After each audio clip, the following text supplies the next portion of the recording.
Hello and welcome to Africa Today. I'm Olukayode, Alayande. It's been a journey from the pain of apartheid and the struggle for freedom to the actualization of democracy for the people of the Rainbow Nation. 20 years ago, not only saw the end of apartheid and racial discrimination in South Africa, it was the beginning of an era which saw the election of the country's first black president, Nelson Mandela. After mourning the freedom fighter and global icon who passed on last December, the nation is in a political mood where rallies have now ended, with many left to guess who the next leader of South Africa would be. Well, maybe not a hard guess.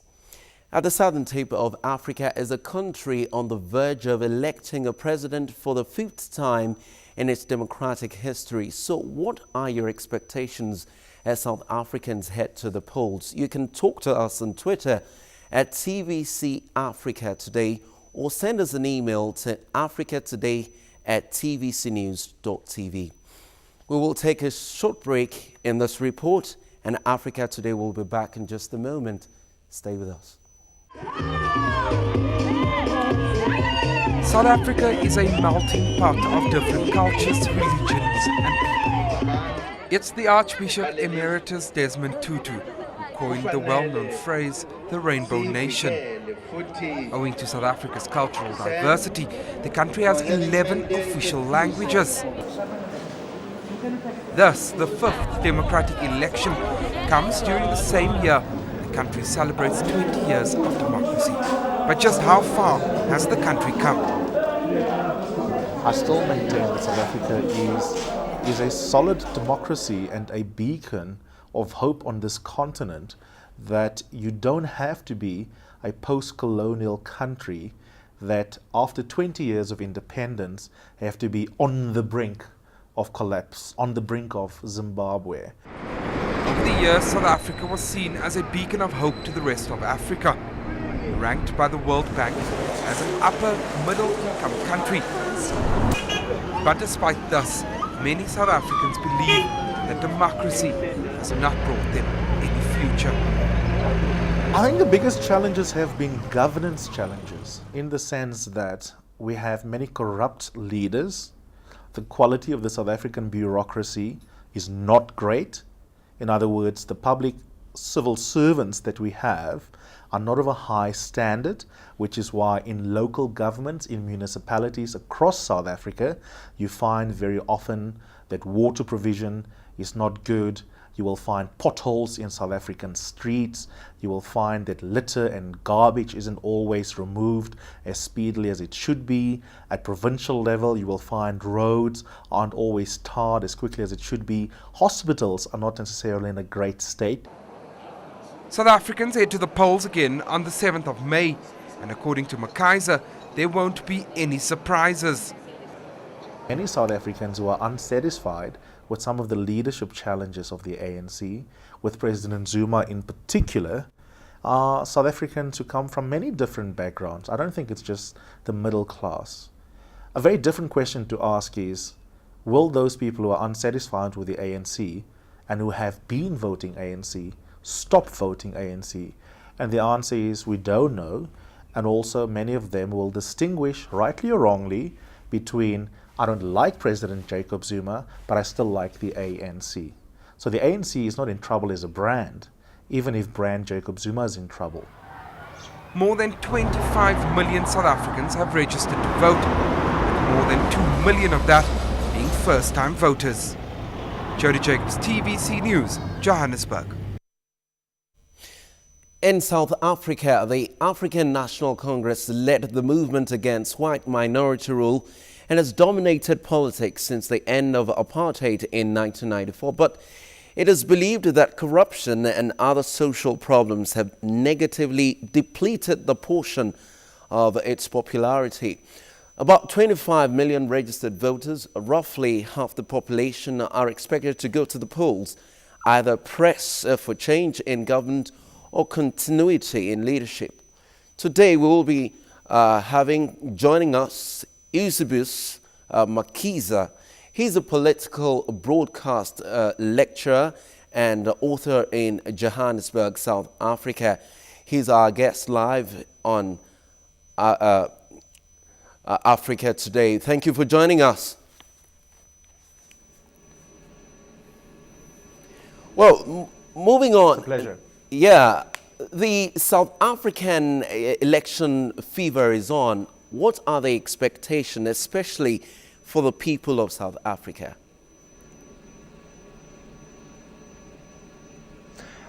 Well, the most important expectation, I think, for South Africans is that we're becoming good at having elections. So, from a democratic point of view, we're about to have another set of elections where the elections will be substantively free and fair, and it's democracy in action. Of course, democracy is the most important form of accountability, and in 2 days' time, we will know how popular the ANC is. In your insert there, you were rightly saying that in part, it is about the governance record of the ANC, its leadership, ethical questions being tested. So the elections in some way is a referendum of the ANC's popularity. But in many ways, South Africa is a democracy in action. And in one sense, the elections are boring because it's merely about another set of elections. But for ordinary South Africans, it's a question of, will you be able to get a more responsive government after May the 7th? And only time will tell. Well, how would you assess the level of voter education towards the elections?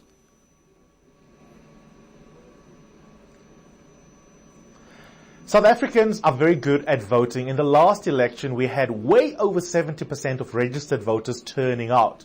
So when it comes firstly to participation, we participate very highly as a matter of course compared to democracies around the world, including established democracies in Europe and in North America. So that's the first point.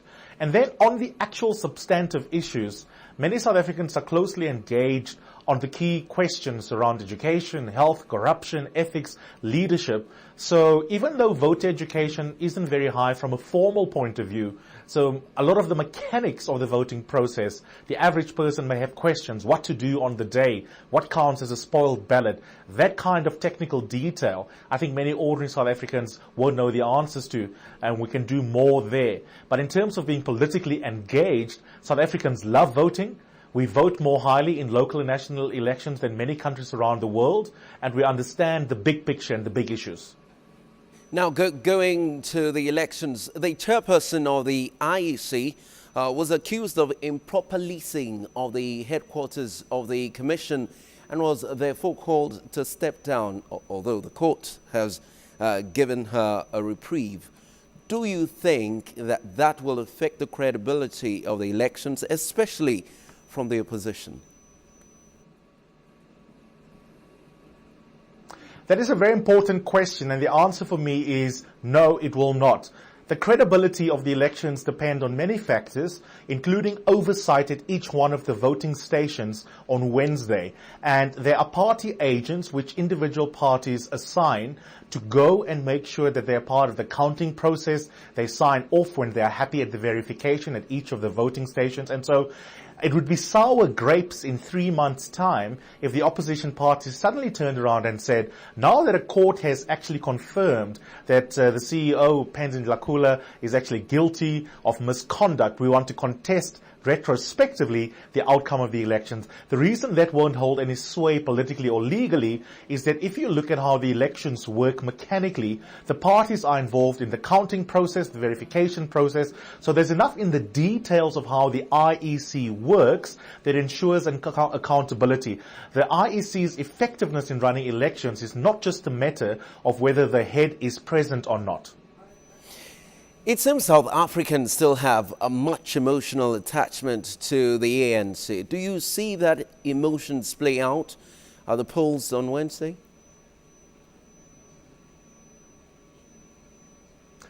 Oh, it's an interesting question whether South Africans are emotionally attached to the ANC. The ANC would like to believe so. But really, I mean, there are two important points here. The first is politics is deeply emotional and deeply personal the world over. Even in America, some people would have voted for Bush rather than John Kerry on the basis of gut rather than on the basis of some sort of rational calculation. So I think we need to get over this idea that many people have an emotional connection. The same will be true in Nigeria, England, in Germany. So yes, there are some people who will vote for the ANC because of a gut emotional connection, but that's fine. That's politics. The real question, I think, that we will only know afterwards is how many people say to themselves, I love the ANC emotionally, but I'm deeply dissatisfied with President Jacob Zuma. And because we do not have an electoral system that allows someone to say, I'm voting ANC, but I'm not voting Zuma, it will be interesting to see how many people tactically vote for the opposition or do not go and vote as a protest against the President Jacob Zuma. But unfortunately, we don't do good forecasting in South Africa, so we will only be able to look at the election data afterwards. All right. Opposition parties seem to be gaining the ground with their membership swelling gradually. Do you see the possibility of the popularity of the ANC dwindling in the coming years? Not even this election. I mean, looking forward now. No, I do not. As a good friend of mine who's an editor locally once said, the ANC is gifted by poor opposition. If you have the ANC's checkered governance record, the opposition should be doing easier. Let's take the official opposition called the Democratic Alliance. They are aiming at getting up to 30% of the vote. They've now revised that closer to the actual election date, which means that they're not so confident about getting 30% of the vote. In a country where you have deep inequality, incredible poverty, unemployment up to 70% among young people, violent crime that is still rife, a massive welfare state. People don't feel that they own a stake in the economy. There are so many negative things to be said about the government of the ANC, and still the opposition don't do well. And the question is why? And the reason is that they make many strategic errors, communication errors, policy errors, ideological errors. And so despite the overall strengths and many weaknesses of the ANC, it doesn't follow automatically that opposition political parties will do well, because they still have to sell themselves to the electorate as an alternative to the ANC. If you fall out of love with your favorite soccer party, your favorite football team, you won't automatically go and support another team. And politics is a little bit of the same, unfortunately. And South African opposition parties have been particularly bad at cashing in on the weaknesses of the African National Congress to the ANC's advantage. Do you think that the accusations of corruption against the president will affect the people's support for him at the polling stations? Yes, it will affect people's support for the president. But remember, our election is not an election in which we directly elect the president. So when I go and vote on Wednesday, I will be seeing the ANC's name with President Jacob Zuma's face. And for better or worse, as a voter, I will then have to put aside what I feel about any of the individuals whose faces I see on the ballot paper and recognize that in our system, legally, I'm being asked to vote for a party. And so the discontent that many people feel, including many ANC voters for President Zuma, will not necessarily translate into a negative preference for the ANC, because the ballot paper does not allow them to distinguish their feelings about corruption or perceptions of corruption associated with the president on the one hand, and feelings they have about the ANC. If I put it more simply, many ordinary ANC supporters might say to themselves, my life is better off now than it was 20 years ago. I like the ANC. They can do better, but I'm okay. They're going in the right direction. But there's nothing in our electoral system that allows them to say, we do not want President Jacob Zuma for a second term. And the question is, what will that voter do? Will they vote for the DA? Will they spoil their ballot? Will they stay home? Or will they say, I'm going to close my eyes and not look at Jacob Zuma's face on the ballot paper and just quickly vote for the ANC? We don't know that yet, but I suspect that people will probably feel a greater loyalty towards the party brand and discount negative feelings they have about the individual at the top. Well, thank you for your contribution so far. Kindly hold the line. We'll come back to you in just a moment. We will go on a quick break now and hear what the citizens themselves are saying ahead of the elections. Africa Today will be back in a moment. Stay with us.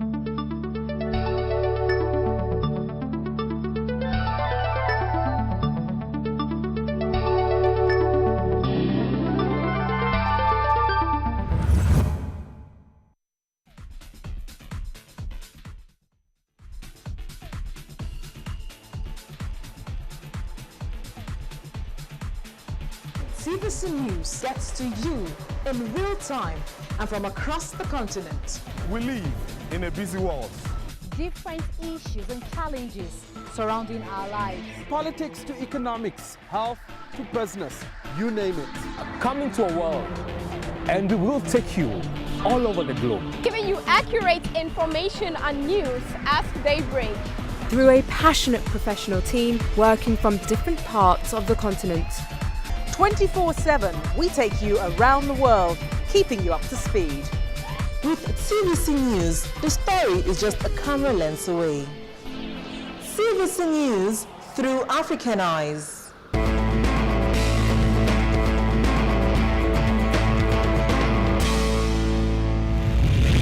I'm not too thrilled about the elections, okay, because I'm not too happy about the development, okay, because now what happens is the only development that happens, it happens whenever the elections comes up. That's where the government wants to do something, you know what I mean? So for me to vote, I need to see what I'm voting for, you understand? Because now the president, okay, the president takes up money and he does his own personal things, you understand, forgetting about the people, you understand. So how can I vote for such a government? I'm happy for voting as I'm born free, because if you vote, you express your opinion about the world and who do you want to be your leader. So I think this is a great opportunity that I'll be expressing my own view about South Africa and about the political party that I'll be voting for. I feel that they'll do the best and I trust them. But personally, I didn't have time to register to vote. I feel great about the upcoming elections because there's much more competition going on. Now we get to see all these parties fighting against each other. But I do feel that the ANC does still have a strong stand towards it. I'm actually excited, hey. Actually, I just want to see who's going to win, especially between the DA and the NC and the EFF, the new, oh my God. So I'm so excited. I just want to see who's going to take who's going to rule the country this time. Well, I feel as long as they show that they show a difference and a change, then things will be okay. I think it's a cool thing because you actually give us a chance to change the government, because I think the current government, there's too much corruption going on, and like you see with the Zuma scandals and everything, I'm actually looking forward to a difference like in South Africa. Yeah. It's gonna be my first time. I'll be voting for the first time then. I'm a bit excited, you know, because this is like, I don't know what to say, but then I'm excited. Welcome back. This is Africa Today, and we have been looking at the major issues ahead of the elections in South Africa. We have Eusebius Makeza, a political broadcast journalist, lecturer and author in Johannesburg, South Africa. Thank you for holding the line, Eusebius. Now, this is the first election that the country is going to hold without its political icon, Nelson Mandela. What much difference do you think this is going to make?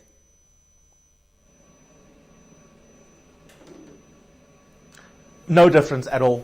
And the reason for that is that Nelson Mandela had exited the political stage many, many years ago before he passed on very sadly. And so the question, what will South Africa do first election with Nelson Mandela no longer alive? We have to be realistic. The reality is that since the mid to late 1990s, Nelson Mandela was politically inactive, no influence on the ANC as a party, and no influence on South Africa's body politic. So, as much as we love Nelson Mandela, he's great for the world, he's got a great place in South African history, and rightly so. The truth of the matter is he will have absolutely no impact, his absence that is, on the elections, whether they're free and fair, on the body politic, because South Africa has moved on from Nelson Mandela for many, many years now. That had already been true in the 1990s. All right, how would you assess the major parties in terms of ideologies, especially the opposition going forward from this year's polls? Yeah, and that's a very good question, the ability of political parties to differentiate themselves. One of the challenges is precisely for opposition parties to tell voters in what respect they will have a different way of tackling major problems to the ANC if you were to vote for them. And the only party, a newcomer, the Economic Freedom Fighters, with Julius Malema as its leader, who used to be the leader of the youth wing of the African National Congress, they're the only ones who really have a clear brand that's different from the other parties. But if you look at the Democratic Alliance, for example, and you look at their policies side by side with the ANC, it's really very difficult to distinguish them. So when it comes to your ideological question, South African parties are not very good at differentiating themselves, which is another reason why, if you are an ANC voter but perhaps unhappy with the ANC, it's very difficult to know what your clear alternatives are. In this election, really, the EFF, the Economic Freedom Fighters, are the only clear ideological alternative to the ANC. The other parties, including the official opposition, are actually very similar. Infrastructure still remains very poor, at least from the perspective of a lot of South Africans in many cities across the country. And many South Africans feel all the parties are the same in terms of their commitment to the people. How can this be reconciled? Yes. In the long run, the most important thing is to improve the state of the state. In other words, the quality of public servants that we have, how good the bureaucracy is, that matters much more than who the political principles are right at the top. And if we talk detail and we go beyond the headlines, one of the major challenges for South Africa is to have a more quality state. And in the moment, we unfortunately have a state that isn't fit for purpose. So even if you change the ANC government and you had the Democratic Alliance in charge, or the Economic Freedom Fighters, or any of the parties that many viewers may not be familiar with, it's not going to change a deeper developmental problem South Africa faces, which is why an economy like Nigeria's can overtake ours, and that is that we have a massive skills deficit when it comes to the bureaucracy. So it's not just in the private sector where we lack skilled South Africans, also inside the state there is a problem. And so to your infrastructure question, many of the grand plans that the ANC has given the country in terms of thought leadership haven't always been seen through in practice because we don't have a quality bureaucracy and we don't have sufficient skilled labor force in this country to see through many of the grand ideas from the ANC. But that's a South African problem. It is not specific to any particular political party. The social media has really impacted on many of the things that we do today. In terms of the elections coming up in a matter of days, what impact do you think the social media will have?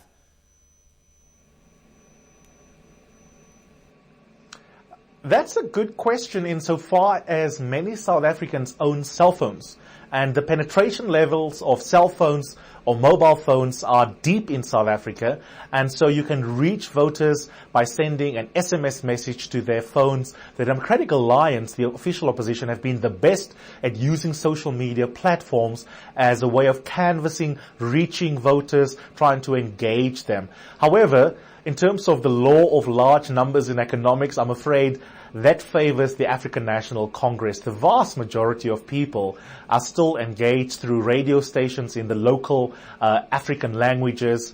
The ANC has got an amazing elections machinery where they go out in a bottom-up manner into the communities. They are very good on the day at getting their voters out in buses to go to the stations. And so even though social media is a sexy story in America and it helped someone like Obama to come to power, in a place like South Africa, I'm afraid the more traditional ways of engaging the voter still favor the ANC. And even though the Democratic Alliance have got a better presence on the social media platforms, that speaks to a minority of the voters.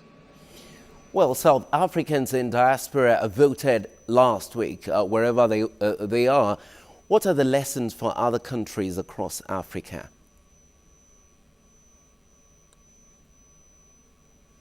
I think the most important lessons is that this democracy thing can work. You know, the big challenge for us as Africans, and let's move the story beyond South Africa, the entire continent, is that the world often expects us after about 20 years to implode. And that's often been the narrative of post-liberation governments across the region. And what South Africa is proving is that democracy can become a habit, that democracy is not just a Western cultural phenomenon, and that as Africans we can own it. That really is the story. And that's why you can see South Africans in London, in Australia, all over the world, in Kenya, across the region, voting already last week because they feel a sense of ownership about their country of birth across the diaspora. But for me, really, the most important point here and the most important observation is that democracy can be part of the African political tradition. It is not something that the Western world has a monopoly over. All right, thank you very much, Eusebius Makeza, lecturer and, of course, political analyst, speaking to us live via broadcast devices from South Africa. We thank you for your time on the program today. Now, despite 2 decades of democracy, many South Africans are set to be faced with tough economic situations amidst growing poverty. Many complain of neglect by city authorities, unemployment rates are high, and there is a growing gap between the rich and the poor. Already a poll published by South Africa's Sunday Times newspaper says the ruling ANC is likely to win, but whether that will happen that way or not, South Africans have another opportunity to decide their future with their votes. That's our show for today. You can watch episodes of the show on youtube.com/TVC Africa Today. So we'll come your way again. I am Olukayode Alayande, and remember, this is Africa. Bye for now.